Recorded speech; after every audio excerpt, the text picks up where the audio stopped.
Bismillahirrahmanirrahim. Assalamualaikum warahmatullahi wabarakatuh. Selamat pagi. Hai tuan-tuan dan puan-puan. Apa khabar hari ini? Okey, saya mendoakan agar kita semua berada dalam keadaan sihat walafiat. Okey, dalam apa juga yang tuan-tuan dan puan-puan lakukan pada pagi ini. Alright. Sudah sarapan ke tuan-tuan dan puan-puan?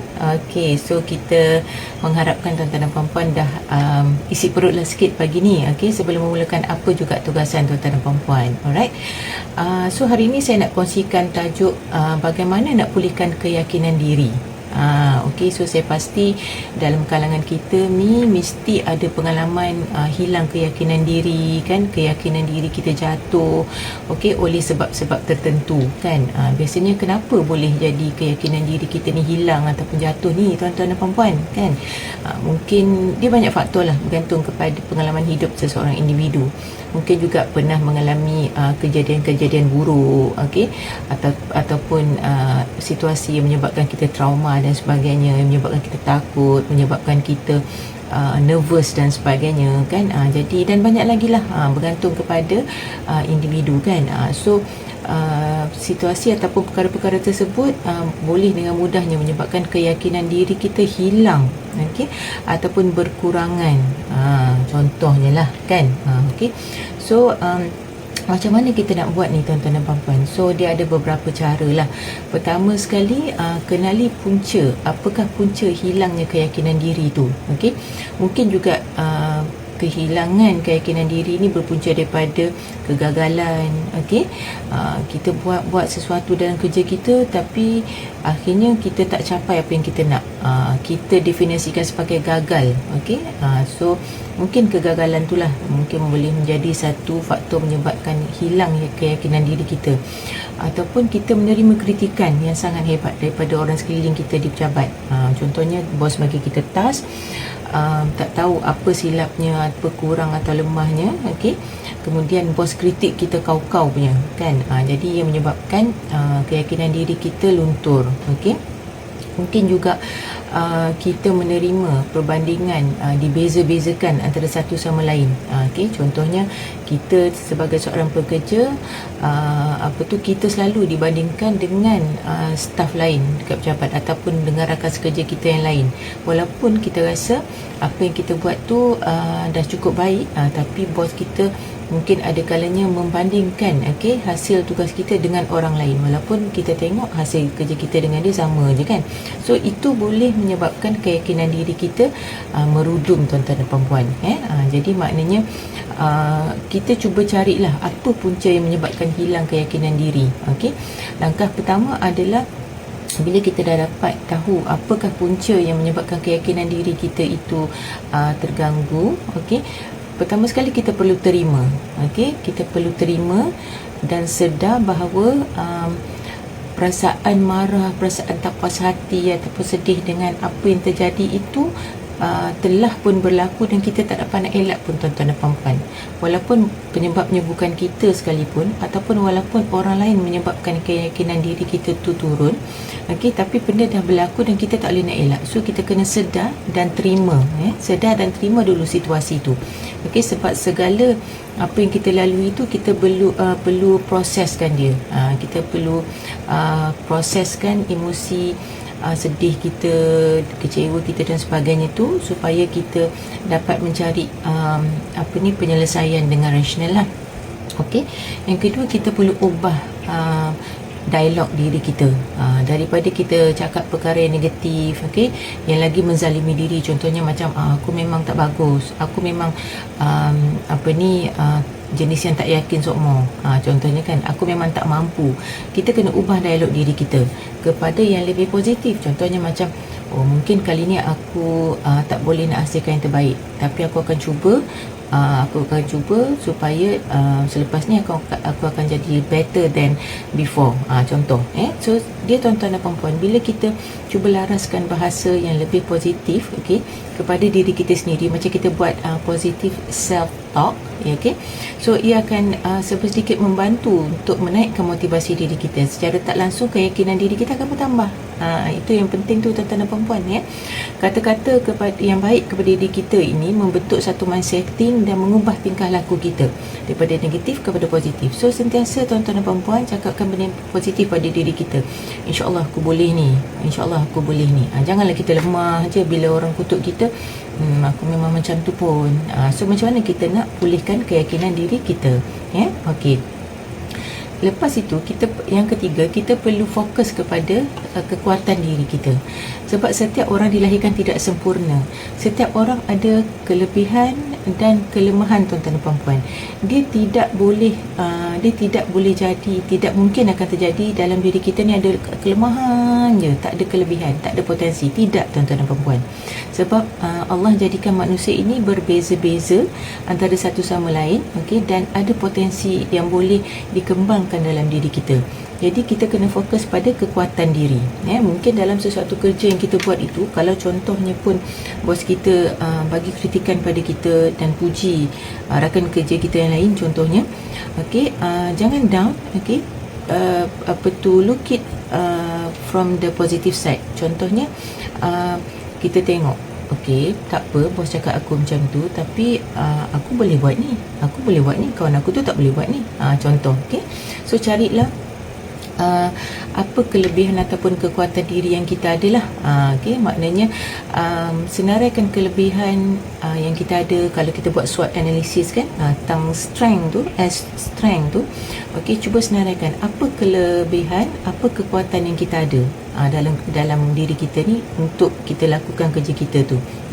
Sebenarnya dalam setiap hasil kerja kita tu, tuan-tuan dan puan-puan, walaupunlah bos kritik ke, okey, rakan sekerja kita gelakkan kita ke apa ke, tapi satu part yang kita tak nampak adalah kita perlu hargai usaha kita tu, tuan-tuan dan puan-puan. Okey, bukannya hasil dia, tapi kita kena hargai usaha kita, inisiatif kita, okey, dalam menghasilkan sesuatu kerja kita tu. Itu yang penting, ya. Contoh, saya bagi contoh. Katakanlah jabatan kita nak mengadakan satu program dan kita dilantik sebagai pengacara majlis, MC of the event, ya. So ini first time ni contohnya nak jadi MC kan. So kita pun jadilah MC untuk program tu kan. So after the event, okay, mungkin ada suara-suara yang suka, okay, yang puji kita dan sebagainya, yang berterima kasih dekat kita kan. Tapi ada juga mungkin suara-suara kawan-kawan kita yang ataupun ketua kita yang bagi kritikan, teruk pula tu ayat dia kan, memang orang kata patah hatilah dibuatnya. So itu dah sedikit mencalar keyakinan diri kan. Tetapi tuan-tuan dan puan-puan, tetapi kita kena fikir bahawa aku dah berusaha, okey, kalau apa yang ada yang lemah-lemah ni aku akan improve selepas ni lah, kan.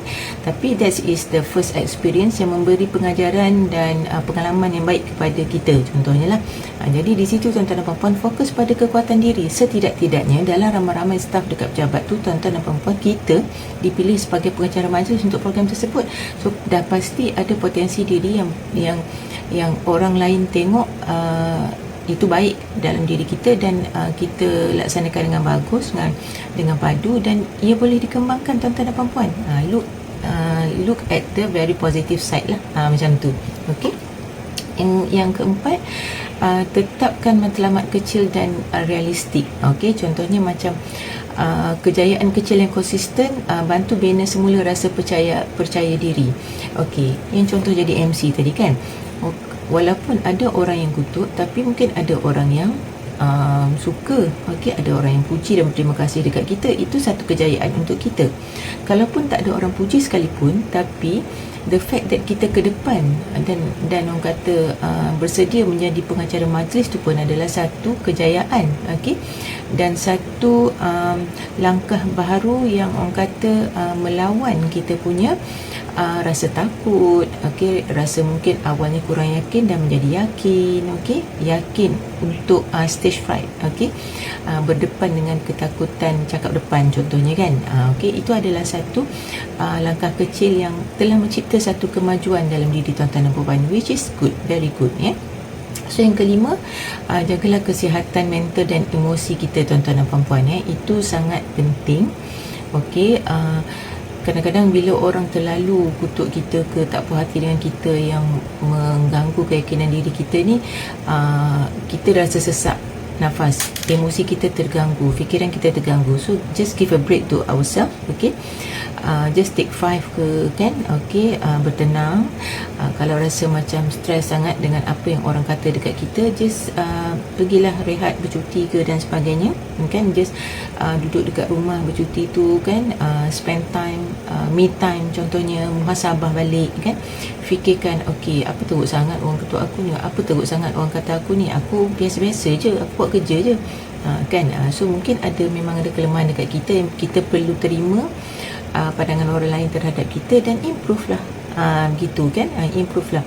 Ingat nilai diri bukan pada pandangan manusia sahaja, tapi pada pandangan Allah, pada pandangan Tuhan. Itu penting sebab Allah yang Maha tahu segala sesuatu yang ada dalam hati kita, fikiran kita, emosi kita, perasaan kita, tingkah laku kita, apa yang dah berlaku, apa yang akan berlaku kita tak tahu, tapi Allah dah tahu tuan-tuan dan perempuan. Nilai diri kita dari sudut pandangan mata Allah, Tuhan yang Maha mengetahui, bukan daripada sudut pandangan manusia sahaja.